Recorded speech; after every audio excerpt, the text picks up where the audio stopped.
આવશ્યક છે. કર્મ માર્ગ એ સાધન છે હૃદયને શુદ્ધ બનાવવા માટે. જ્ઞાન માર્ગ એ ભક્તિને જાગૃત કરવા માટે, અવેરનેસ લાવવા માટે, સૂતેલી ભક્તિને જગાડવા માટે એક જ્ઞાનની જરૂર છે. અને જ્યારે જ્ઞાન થાય છે ત્યારે ભક્તિ માર્ગના અંદર જીવ એ પ્રવૃત્ત બને છે. આ સંસારના અંદર ઘણા લોકોને એવી ગલત ફેમિલી છે કે અમે તો કેવલ કર્મ માર્ગના અંદર માનીએ છીએ, કેવલ સારા કર્મો કરવા, કેવલ માનવ સેવા કરવી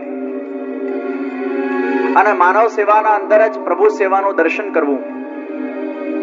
અને ઘણા લોકો એમ પણ બોલતા હોય કે અમે બધા તો કર્મવાદી છીએ, અમે બધા કેવલ કર્મ કરવામાં માનીએ છીએ, અમને આ ભક્તિમાં કોઈ રસ નથી.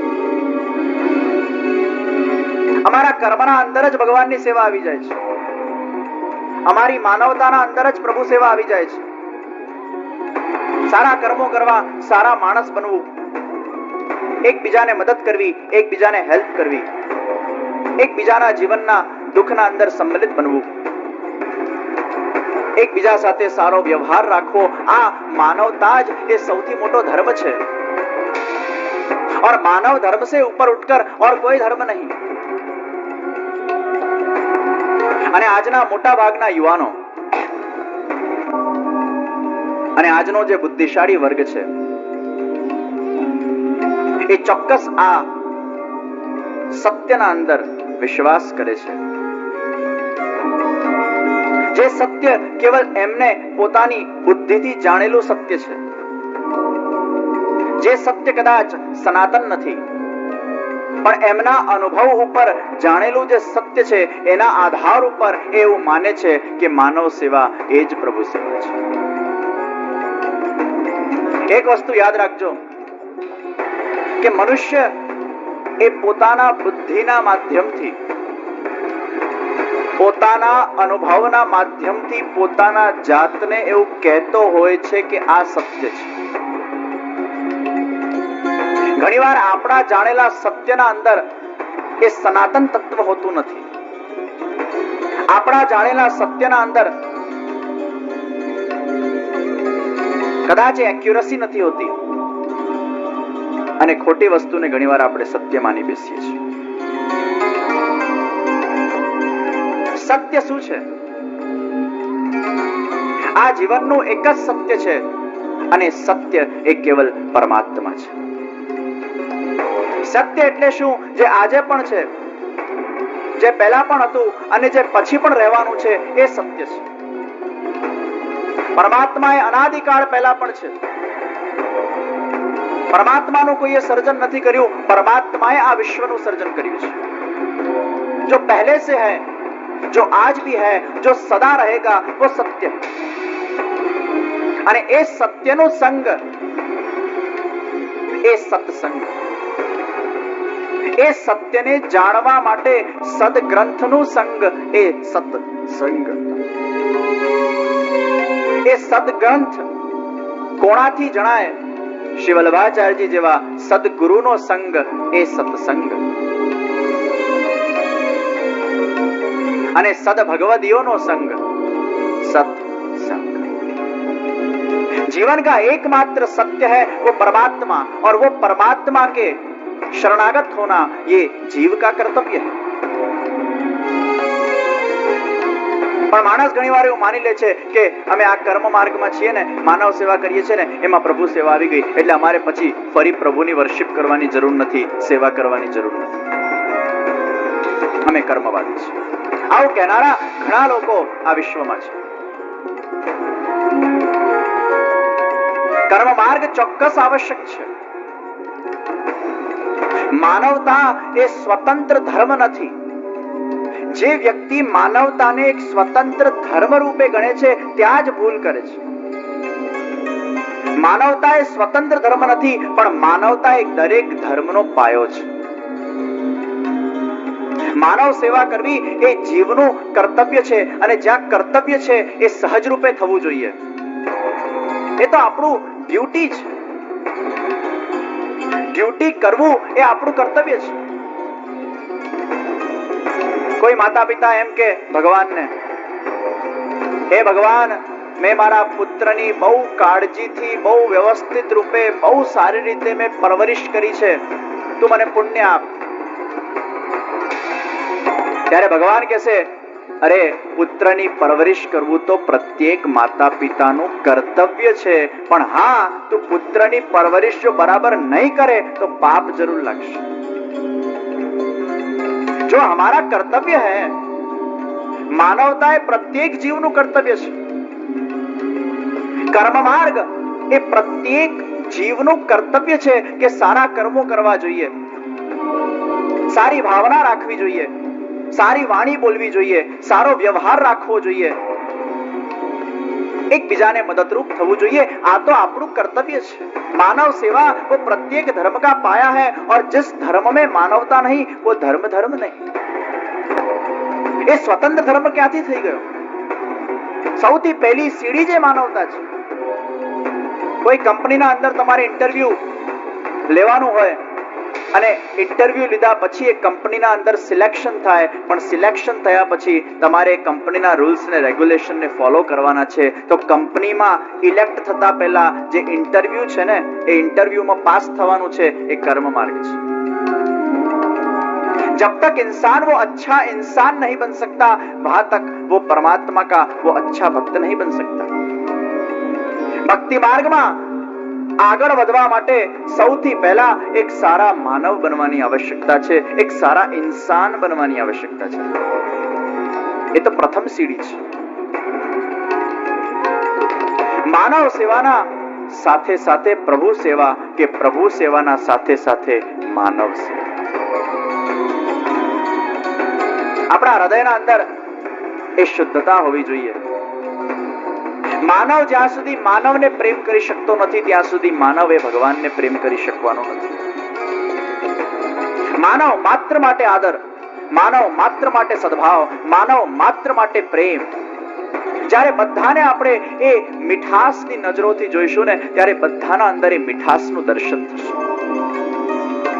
મનુષ્યનો સૌથી ખરાબ સ્વભાવ કે પોતાના અંદરના દોષોને ન જોઈને એ હંમેશા બીજાના દોષને જોતો હોય છે, અને બીજાના દોષને જોઈને એની સારાઈને જોતો નથી, એની ખરાબીને જોતો હોય છે. આ પ્રત્યેક મનુષ્યનો સ્વભાવ છે. મનુષ્ય હંમેશા પોતાના જાતને ગુણવાન માને છે. મનુષ્ય હંમેશા પોતાના જાતને પરફેક્ટ માને છે, અને પોતાના જાતને પરફેક્ટ માનવું એટલે જ બીજાના ઇમ્પરફેક્શનને જોવાની વૃત્તિ. સમજો, જ્યારે તમે પોતાના જાતને પૂર્ણ પરફેક્ટ માનવાની ભૂલ કરશો ને, ત્યારે બીજાના ઇમ્પરફેક્શનને જોવાની વૃત્તિ તમારા અંદર આવશે. પણ જ્યારે તમે પોતાના ઇમ્પરફેક્શનને જોશો, ત્યારે બીજાના પરફેક્શન્સ તમને દેખાશે. જ્યારે પોતાના દોષો દેખાશે ને, ત્યારે બીજાના દોષ નહીં દેખાય, ત્યારે બીજાની સારાઈ દેખાશે. કારણ કે તમે એવું માનો છો, અરે મારા અંદર આટલા દોષ છે, આ તો કંઈક મારાથી પણ સારો છે. આપણે ભૂલ કરીએ છીએ આપણા મિથ્યાભિમાનના અંદર કે હું પરફેક્ટ છું. પોતાના દોષ જ્યારે વ્યક્તિ જોતો થઈ જાય ને કર્મ માર્ગના અંદર, ત્યારે બીજાની સારાઈનું દર્શન કરે છે. કેમ કે દ્રષ્ટિના અંદર સારાઈ છે.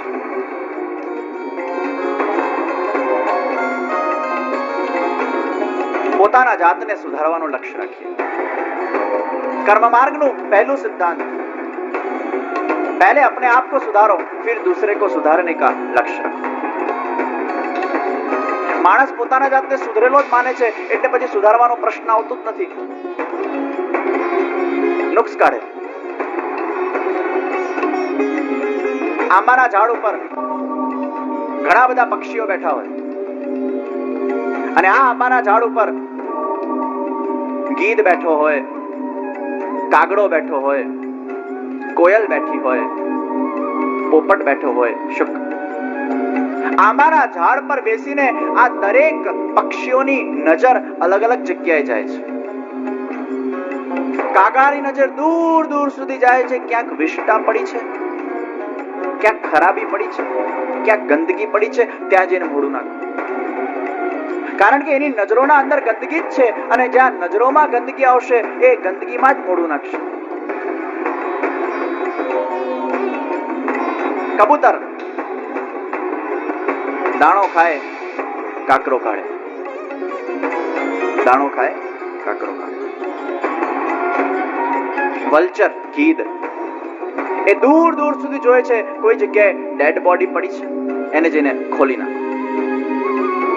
પણ આંબાના ઝાડ ઉપર બેઠેલો જે શુક છે ને, જે પેરેટ છે ને, એની નજરો ક્યાંય દૂર જતી નથી. કારણ કે શુકને થાય છે કે આ આંબાના ઝાડમાં જ એટલી બધી મીઠાશ છે, આ આંબાના ઝાડમાં જ એટલી બધી સ્વીટનેસ છે કે મારે કોઈ જગ્યાએ બહાર દ્રષ્ટિ કરવાની જરૂર નથી. એ આંબામાં જ આટલી બધી સુગંધ છે, આંબામાં આટલો બધો આનંદ છે, એમાં જ હું ચાંચ મારીને એના સ્વાદ કેમ ન લઉં. અને જે શુક દ્વારા આંબા ઉપર ચાંચ મારેલી હોય ને, એ આંબો પણ મીઠો થઈ જાય છે. અનુભવ કરજો. જે આંબા ઉપર શુકની ચાંચ હોય ને, એ આંબો વધારે રસમય હશે, વધારે સ્વાદિષ્ટ હશે, વધારે એના અંદર મીઠાશ હશે. આપણા જીવનના અંદરની એવી સુગંધને આપણે ફેલાવીએ, આપણા અંદરની મીઠાશને એવી જાગૃત કરીએ કે આપણા અંદરની મીઠાશને પણ આપણે જોઈ શકીએ અને આપણી મીઠાશથી બીજાને પણ આપણે મીઠા બનાવી શકીએ. ये कर्म मार्ग का सिद्धांत होना चाहिए. મારાથી હું બીજાને આનંદ આપું, મારા અંદરની મીઠાશને હું જાણું અને બીજાની મીઠાશને હું ગ્રહણ કરું. જ્યારે પ્રત્યેક વ્યક્તિના અંદરની મીઠાશને વ્યક્તિ જ્યારે ચાખતો જશે ને, ત્યારે એના અંદરની મીઠાશ પણ વધે છે. પણ આપણા દ્રષ્ટિના અંદર, દ્રષ્ટિકોણના અંદર ક્યાંક ને ક્યાંક નુક્સ વૃત્તિ છે, ક્યાંક ને ક્યાંક દોષ દ્રષ્ટિ છે. અને આપણા અંદર દોષ હોય છે એટલે બીજાના દોષ આપણે બહુ સહજતાથી જોઈ નાખીએ છીએ. अपने आप के दोष का दर्शन करें. अधिक मास આવે છે, પુરુષોત્તમ માસ આવે છે, ઘણા બધા પ્રકારોના નિયમ લોકો લેતા હોય. એકટાણું ખાય, આ છોડે, તે છોડે, ફલાણું છોડે, ઠેકાણું છોડે. અને એક મહિના તો બધા એવા જાગૃત થઈ જાય, ખાવા પીવાનું આમ છોડીને બેસી જાય. અને ખાવા પીવાને છોડવામાં પાછું છે ને બે લાભ. એકટાણું કરવામાં અધિક માસનો અધિક માસ થઈ જાય, ડાયટિંગની ડાયટિંગ થઈ જાય. એકટાણું કરશું એટલે વજન પણ ઉતરી જશે અને અધિક માસનો અધિક માસ. ખાવા પીવાના નિયમો લો એના કરતા કોઈ એવા નિયમ લઈએ કે જે આપણા જાતને સુધારી શકે.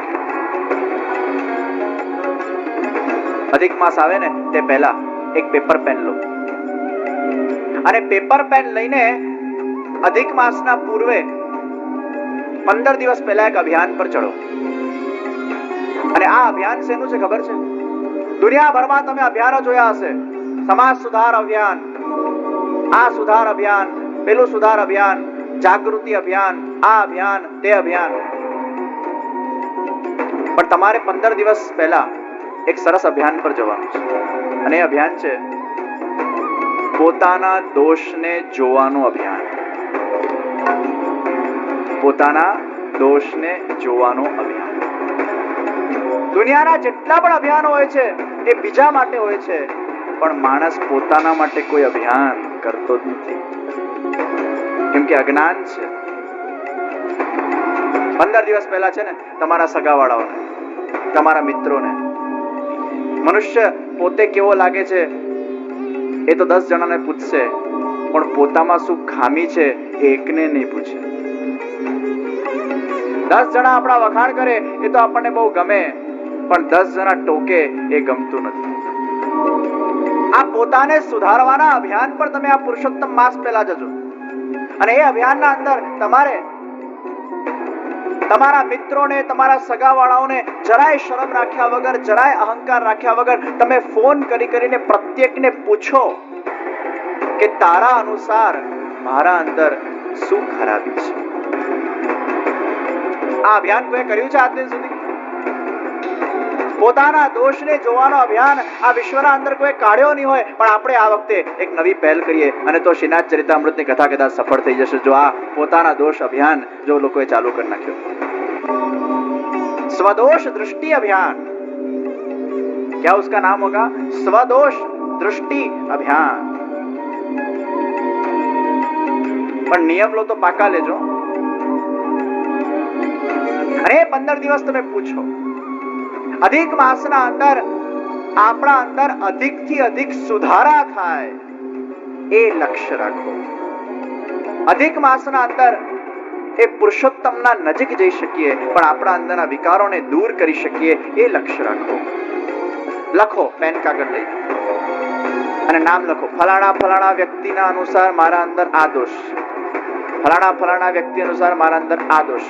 એ દોષની લિસ્ટ બનાવો. પછી એનું દર્શન કરો, ચિંતન કરો, મનન કરો, આલોઢન કરો. પછી એમાંથી 2-5 દોષને ટીક કરો અને ટીક કરીને પછી તમે નક્કી કરો કે અધિક માસના અંદર આ 5 ખરાબીઓને મારે કાઢવાનો નિયમ લેવો છે, તો અધિક માસ તમારું સફળ જશે. એવું કંઈક નિયમ લો જે આપણા જાતને સુધારે. આ નિયમો શેના માટે છે? નિયમ એટલે મનનું બંધન, એ નિયમ છે ને.